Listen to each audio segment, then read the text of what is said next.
This is Rob Tebbutt for Boxing Social. Delighted to be joined here today by Matthew Macklin. We're here at the Joshua-Povetkin workout at York Hall. How are you, Matthew? Yeah, not bad, all good. Good stuff. So, what do we see here today? A little bit of a workout, a little bit of this, a bit of a shadow box. Yeah, I mean, it's the media workout, and more importantly, it's the last promotional obligation, really. Apart, well, you know, obviously got a press conference tomorrow, but you know what I mean. In terms of your workout, you're wrapped, really. You're not going to do anything now. You're not getting any fitter. You're not going to get any sharper. This is just a bit of a shakeout, really, for the media. What do you make of the main event on Saturday? Anthony Joshua defends his WBA, WBO, IBF titles against Alexander Povetkin. Give me a breakdown of the fight. I think it's a tough fight. I think Vladimir Klitschko aside, this is the toughest opponent, the best opponent that Anthony Joshua has faced. I think that it's coming at a good time for him, though. I think that he's probably not quite the fighter he was, Povetkin. You know, he's looked a little bit older now. He's 39. Obviously, he's failed a couple of tests as well, and so now he's getting more stringent testing. Maybe that's a factor. And I think that you know, Joshua is a better fighter now than he was pre-Vladimir Klitschko. You know, the Vladimir Klitschko was a massive learning fight for him. I think it took him up a few levels. Then he had to kind of get through the Takam fight. You know, had the clash of the heads. I broke the nose early on in the fight, got through that. Then, you know, he was the Joseph Parker, which was a different proposition, a guy who was very cagey, good lateral movement, good speed.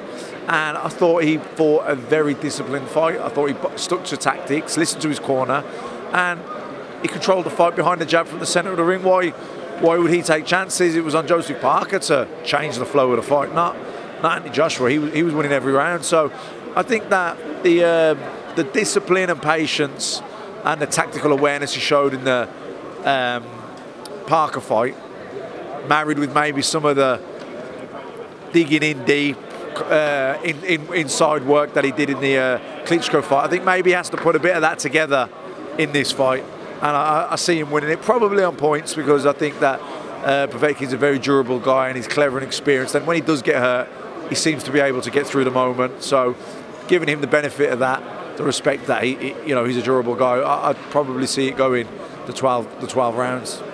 Now, it seems to me like, in a weird way, each fighter kind of has the right style for the other one. I mean, Anthony Joshua wasn't at his best against Carlos Takam, obviously nose broken aside, whereas Povetkin's only loss has been to Vladimir Klitschko, bigger guy, leaning on him, tying him up. Do you think either one, which style do you think is a better fit for the other one? Sorry? Which style do you think is a better fit for the other one? Povetkin's style against Joshua, or Joshua's against Povetkin? Okay, Joshua. I don't know. I think that, look, styles make fights, old cliche, you know, and timing. You know, like I say, the Joshua that went into the Klitschko fight is a different Joshua now. He's experienced. Like that fight, you cannot underestimate how much that would have took him up. You know, to go into an event of that magnitude, to take all that. You know, now it's every single fight. You know, now every fight's a stadium fight. You know, media workouts, press conferences, people. Like, I know he was a star from the Olympics, but you know, there's levels of stardom, and you know, the Klitschko fight, he got put down, he got hurt, he was very tired in the mid kind of 6-7 rounds. You know, but he fought through the fatigue, found a second wind, and got the stoppage late on in a fight. You know, his confidence and self-belief would have just gone up levels after that fight.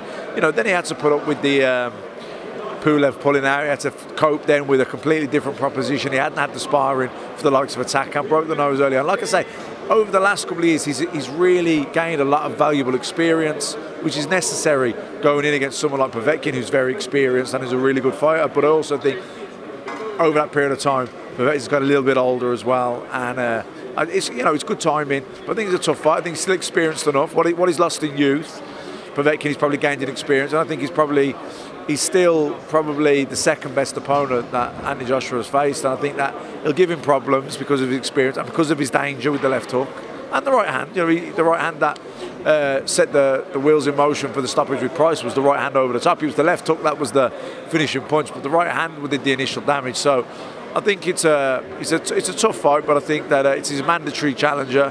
But I think that Joshua has acquired the tools to do the job.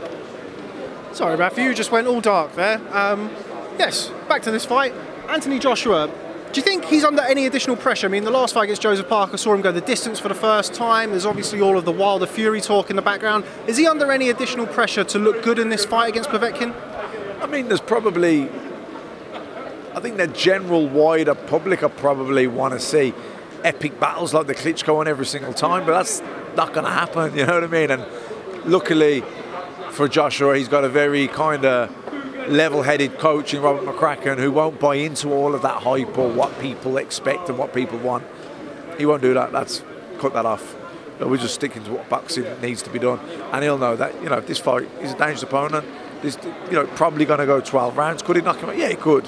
You know, Joshua hits hard and he catches anyone, he can get the job done. But I would imagine that you're planning for a 12-round fight against someone that's never been stopped. You know, so you're planning for 12 rounds. You're planning for having to maybe change tactics. You probably have 3 or 4 different game plans spoken about, rehearsed, worked on. You know, you'll go out with game plan 1, and if it goes to plan, you'll keep it going, but you'll be ready and prepared to make adjustments if necessary. Stepping away from this fight, this past weekend we saw your old pal Gennady Golovkin face Canelo Alvarez in the world middleweight title fight. Did you catch the fight? Yeah, I watched it. Yeah, great fight. What did you make of it? I thought it was a toss of a coin. You know, it was that close. I had Golovkin by 1 round, but you know, I could see it 7-5 either way. It was a close fight. I don't think whichever way you went, it wasn't a robbery. How different is Gennady Golovkin, say, to the one who broke 2 of your ribs when you fought him in New York? Well, he was hungry then, wasn't he? He was a man on a mission. He was probably in his prime. He was 31 years old then. Now he's 36 years old. He's achieved a lot, made a lot of money. He's 36 years old. You know, time waits for no one. We all get old, and I think Golovkin looks 36 now. You know, still top draw, but just you know, the last while he's been slipping a little bit, I think.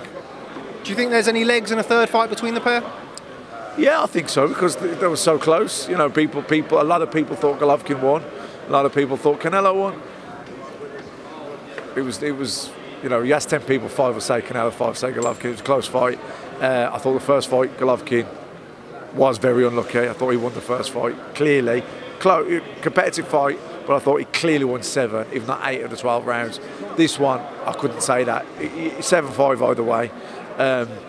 Yeah, third fight, love to see it, but I think that Golovkin's best days are behind him. Slowed down enough for Macklin Golovkin too? I don't think so. Matthew Macklin, thanks very much for speaking to Boxing Social. Look forward to catching up with you soon. Cheers.